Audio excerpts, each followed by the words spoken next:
contribution program. Over to you, sir.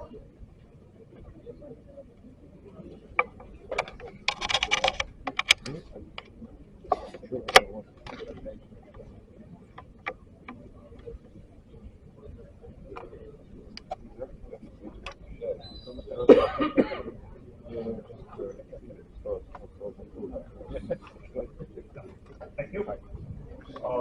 A very good afternoon to all, and thank you the organizing committee of 23rd ADNET convention. And this is my first meeting. Attending this ADNET meeting.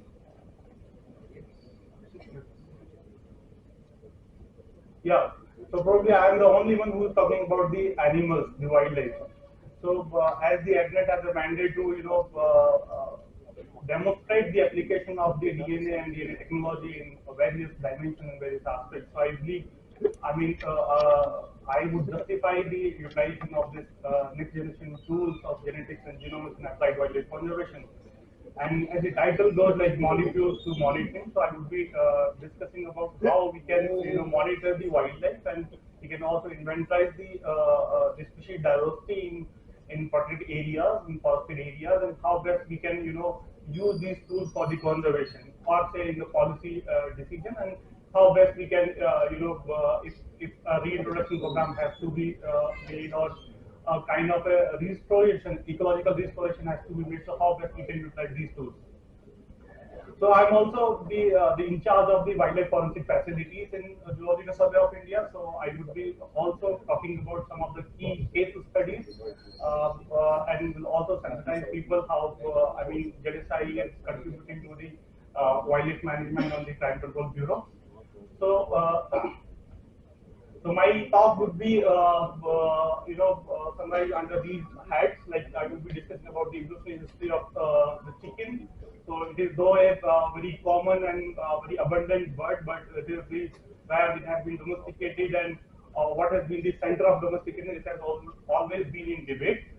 So then I will be discussing about the complex evolutionary history of bulls, and then some of the key projects where I am involved. So these are the projects where either I have supervised or I have,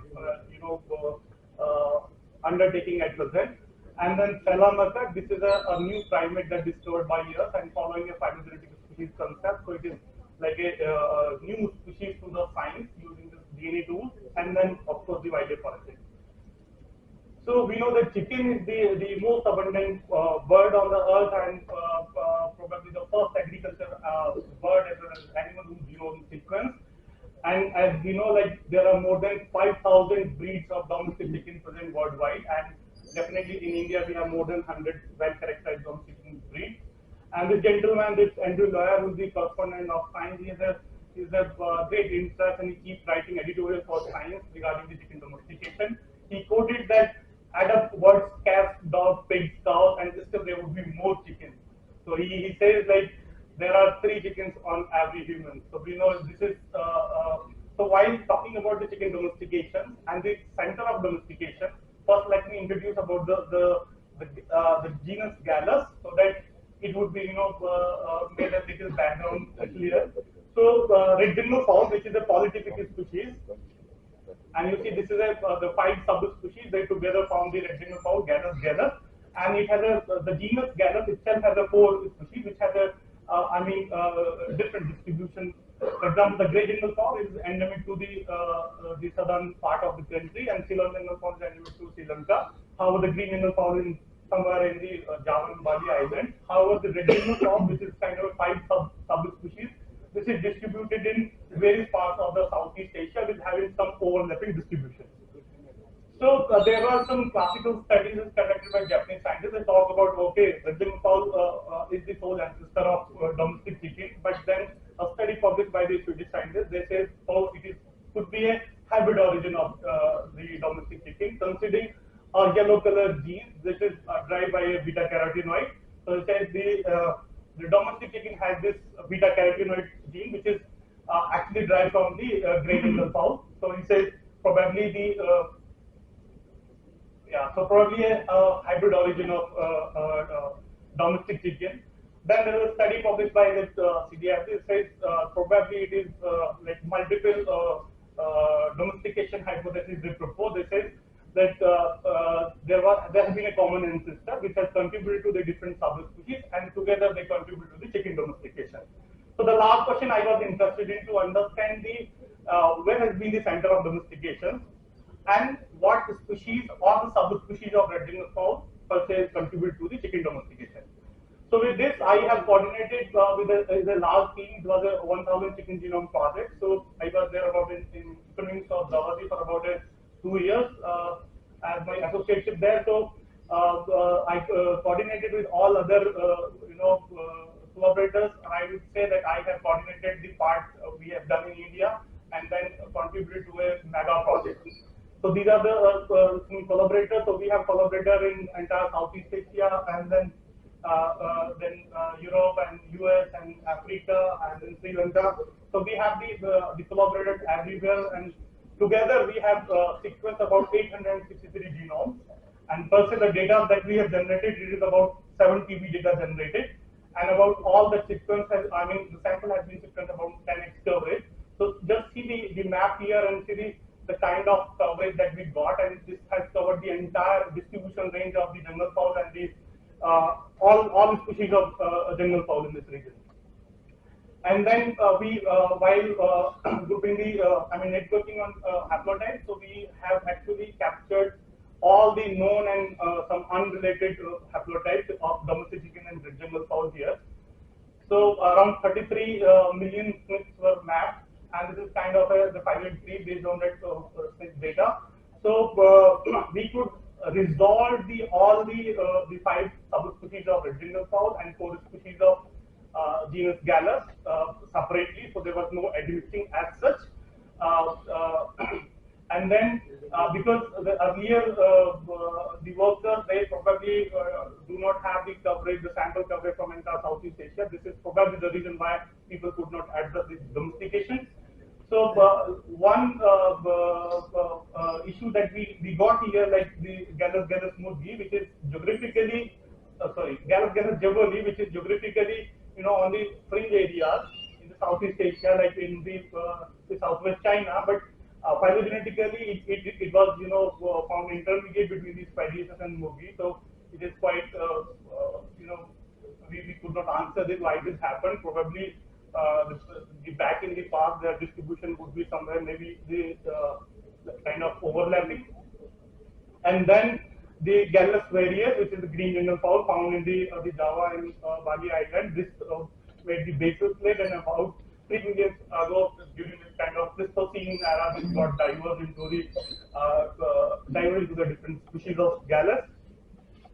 So the admixture results also, this is about the 4 species, subspecies of the red jungle fowl. As I mentioned, that they have a overlapping distribution somewhere in the Southeast Asia. So that is how some of the subspecies have a quite like admixture at different level. And then when we plotted all the domestic chicken samples collected around entire Southeast Asia, including the Africa and the Europe, so we found that they all clustered along with the Gallus spadiceus, which is a subspecies of red jungle fowl, and the present distribution of this spadiceus, this subspecies, is somewhere in the northeast India and northern Myanmar, Thailand. So, so this is again the phylogenetic tree representing this Gallus spadiceus. This made the basal plate of all domestic chicken. So, like we have selected around 700 domestic chickens across the world, and then they all the spadiceus subspecies, they found the basal plate of all the domestic chickens. So probably this would be the ancestor. Then the actual statistic that also shows that we try to understand the shared ancestry of all the domestic chickens with the 5 subspecies of jungle fowl. So on this column, this is the Gallus spadiceus. So you can see like the maximum shared genetic ancestry was with the Gallus spadiceus. And then we try to understand the divergence time between the spadiceus and the domestic chicken. So this MSNG plot shows about 9.5 thousand years ago, so around 10,000 years ago, it got diverged. So probably the domestication happened around 10,000 years ago. So then, what we have established that yes, domestic chicken has been, domesticated from red jungle fowl, the subspecies Gallagher's pediatus, and this has a present distribution in somewhere the northeast India, it's like Arunachal Pradesh and southwest China, northern Myanmar, Thailand. So this has been the center of domestication. However, the earlier belief was that Indus Valley has been the center of domestication. So this is the hypothesis that we have nullified. So we neglected that yes, the center of domestication was somewhere here in the Southeast Asia. And then after domestication, the domestic chickens, then they have been carried forward to the different part of the Southeast Asia and in different part of the world as well. And then after this domestication, then they have started hybridizing with the different species of the gathers. So the complexity and is such that as they go for the interrogations now also. So if you have ever seen any particular area and you seen the red jungle fowl, they still hybridize with the domestic chicken. So the twisting was so that it was like a retrogressive interrogations and then progressive and backwards both. Back and forth hybridizations made this pattern very complex. So this we could publish in Cell Research, and soon after it was published in Science. So this is another project where I have been involved during my stay in KIZ. This is about the complex again origin of the wolf. So this is the photo that has been taken from Spiti Valley in Himachal. So it is like a domestic, a feral dog. The domestic dog is actually hybridizing with the Himalayan wolf. So this is very rare incident. So student came to WIC, has reported this photograph. But anyways, in this study we have sequenced about 19 new whole genomes of the Himalayan wolf and Tibetan wolf and the domestic dog from India, and few of them were actually de novo synthesis. And then this is the coverage of the sample that we collected and sequenced. So we analyzed about 166 genomes, and the average coverage of the genome around 8 or 9. So this is like based on the whole genome and the microgenome, we could establish that Himalayan wolf and Tibetan wolf are not too different. They are closely related species. So earlier it was thought like Himalayan and the Tibetan wolf are two different species, but we said no, they are closely related, and they are just diversified about 0.7 million years ago. And here the rat killer are those individuals which we have de novo sequence. So a few Tibetan wolf and the Himalayan wolf, we have a de novo sequence done. While understanding the Himalayan wolf and the Tibetan wolf together and how they have shared the ancestry with the domestic dog or purchasing domestication, we found that the Himalayan wolf and Tibetan wolf, they shared different diverse genetic lineage, and they are typically different from the domestic dog in comparison to the lowland wolf. So the high altitude wolves, they were diverse, significantly diverse, and share a different ancestry than the lowland wolf. And this is the QP graph, which is again a kind of a special phylogenetic tree where the admixture events have been taken into consideration. So here also, where we use the African wild dog as a outgroup here, and then we could establish that Himalayan wolves carry a diverse, about like 39% diverse lineage. The ancestry are different, and around 39% of this lineage from a distinct ancestor. And then this form the basis for all the domestic dog and the different wolves that we have. So lowland wolf and the domestic dog that we have all have the basal population, the high altitude wolves. So because we have sequenced the all that lowland dog and Tibetan dog, high altitude wolf, lowland wolf, so we try to understand the adaptation of APAS1 gene. So APAS1 gene is responsible for the species adaptation in hypoxia condition. So if you have a more number of APAS1 alleles, so the species would be more adaptive or have a more plasticity in to survive in a changing environment in higher altitude. So the earlier thought was like Tibetan dog was originated from the Himalayan wolves. After the human, they colonized in the high altitude Himalayas, and they brought domestic or the feral dogs from lowland.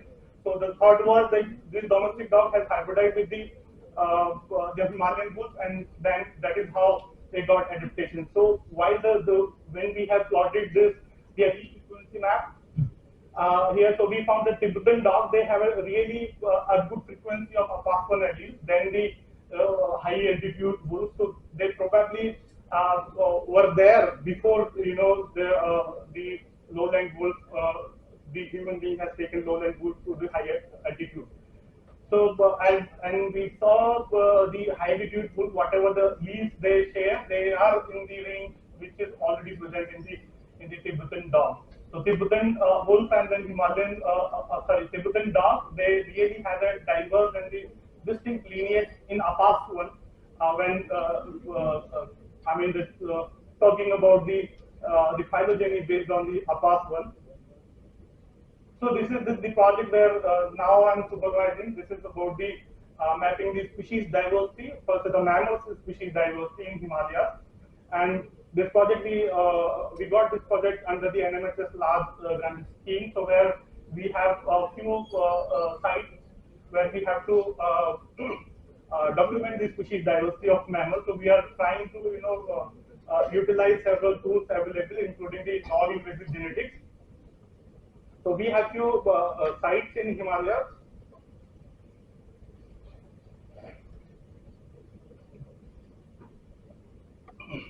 So just give you a brief understanding of the Himalayas, because it must be a new landscape for most of you. So we have the Western Himalayas. Here the Western Himalayas, the Central Himalayas, and the Eastern Himalayas. So we selected two sites. We selected two sites in each part of the Himalayas, and then we it's like Laos, Spiti, Uttarkashi in the Western Himalayas, and then East Sikkim, Darjeeling in the Central Himalayas, and West Kamen in East Siang in the Eastern Himalayas.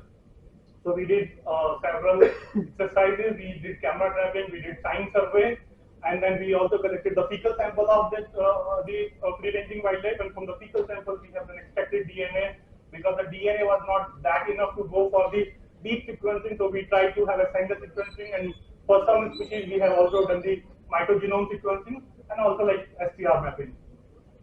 So this is like the work that we have done. We collected around 5,000 fecal samples and then processed them. We have identified the species, and then we recorded around 37 mammals from the Indian Himalayan region based on the genetic analysis, non-invasive genetics.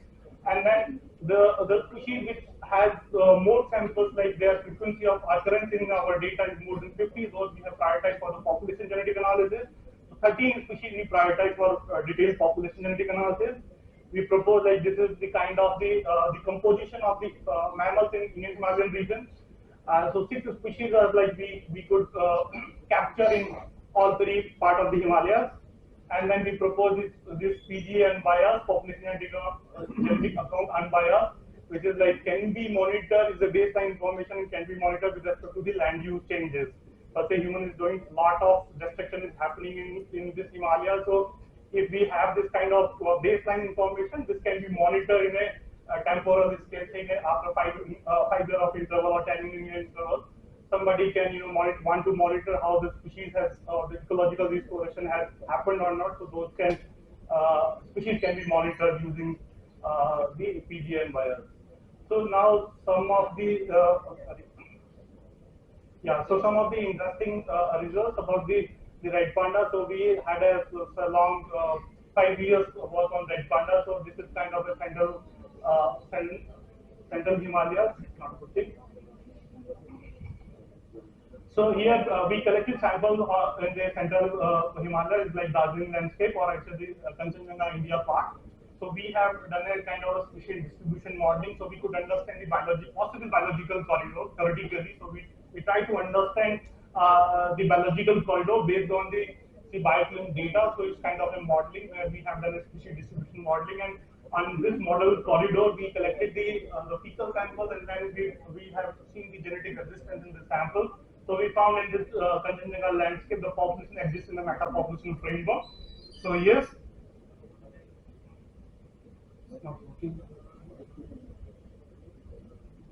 Yeah, so when we were working on Red Panda, the counterpart from China, they also published a paper on Red Panda. They said there are two species of Red Panda. So there are two species of red panda, and they say probably Yellow Jambu river will originate from the south river. They probably diverse the two species, and so they did a deep sequencing, and based on the whole genome and mitogenome, microsome, they established this.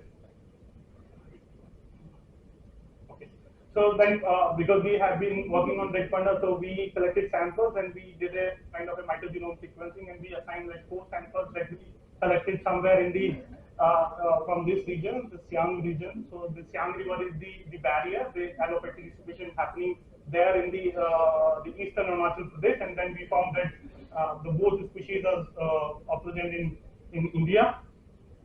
So we have also found the allopathic distribution pattern in Siberian ibex, and now we are about to propose that we probably have a new subspecies, a phylogenetic species of the Himalayan ibex. So we collected samples from this region.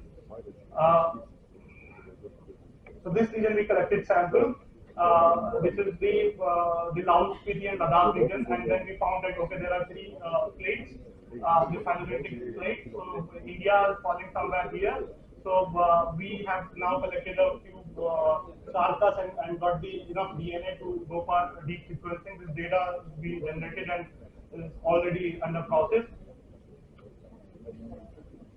So Salamacca, so we say, is probably a new phylogenetic species. So we have been working on Arunachal Magad. So Arunachal Magad has a distribution in the Tawang and the West Kami region. So this is the Western Arunachal Pradesh. So we collected fecal samples again, and then we found okay, there is no kind of a direct connection because these two districts is separated by a mountain called Sela Pass, which is a high ridge mountains about 4,000 meter plus elevation is, and it continues up to the Tibetan plateau. So these are the cluster which is separated by the Sela Pass. So by putting this on a phylogenetic tree or a haplotype tree, we found that there is no direct connection. There is no haplotype share between the two clusters, but they are connected to a population in central Arunachal Pradesh. So we have also done an STR genotyping, and we found there is no sharing of the alleles. And then this is a kind of a projection of the landscape. And these two high altitude peaks actually we found the genetic breaks. Yeah. So these are the two genetic breaks, and we have done a kind of a whole metagenome analysis, and we can say okay, about 2 million ago these the Amazon were not diverse, and then we have classified this as new species through science. And this is again also we have used a multiple tool approach where we found a new record to India is the white cheek macaque. So I'm skipping all this because wildlife forensic work that we have been conducting. So about we have processed more than 600 cases, and I mean wherever this any poaching case happened, the law enforcement they directly approach either WI or the ZSI because being the authorized agency for supporting the law enforcement, so several protocols have been developed. So this is very new, and I would just take 1 minute to explain this because this is a little interesting. So the way ambiguous is this is we have filed patent for this. So whale ambiguous is costlier than gold, and people are killing whales, and people believe that they use first of all this in perfumery, and then once in a while whale stomach gets upset, they vomit the food, and it is kind of a amalgam of fatty acid, and over the time it gets solidified and comes to the brain. So people collect this, but with the high demand, I just take one last one. So we have done HRMS. So amberine is the compound which is active and present in the whale ambergris. So we have established this HRMS tool and spectra for the ambergris, and in one or two samples we also got some blood stains where we could assemble the mitogenome. So so this is again using the whole genome. We found a kind of a hybrid trafficking of the a hybrid line curve, and it was caught live in Kolkata. We have been called to assign the species identity. So, anyways, I'm all speaking this. The penguin work that we have been doing, we develop a kind of indexing system for penguin. Keep going and putting advisory to the law enforcement. That's it. Thank you. Thank you. Very quick question.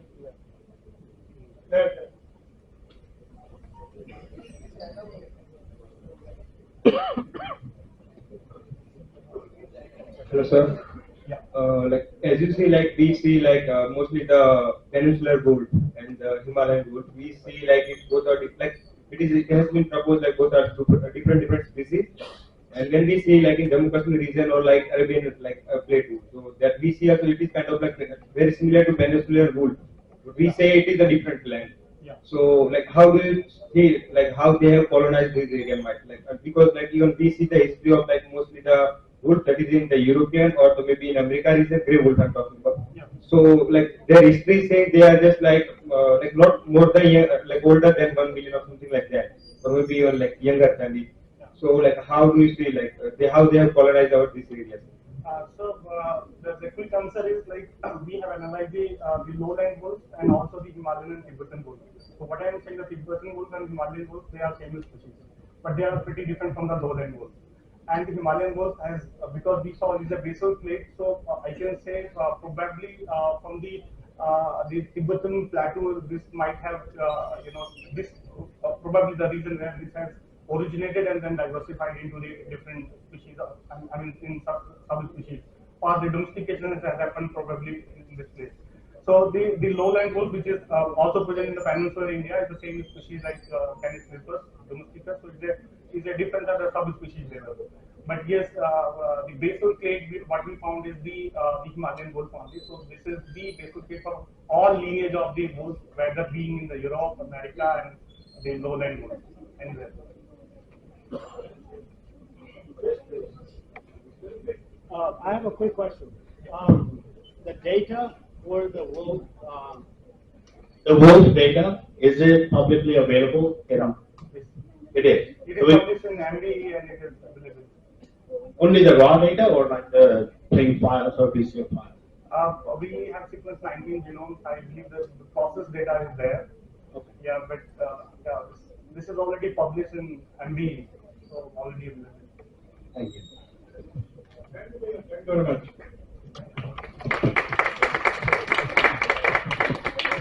Thank you, Dr. Thakur, for such an engaging lecture and for shifting our focus from human evolution to the ancestry and adaptation in animals around us. I would now like to call Dr. Radha Chaube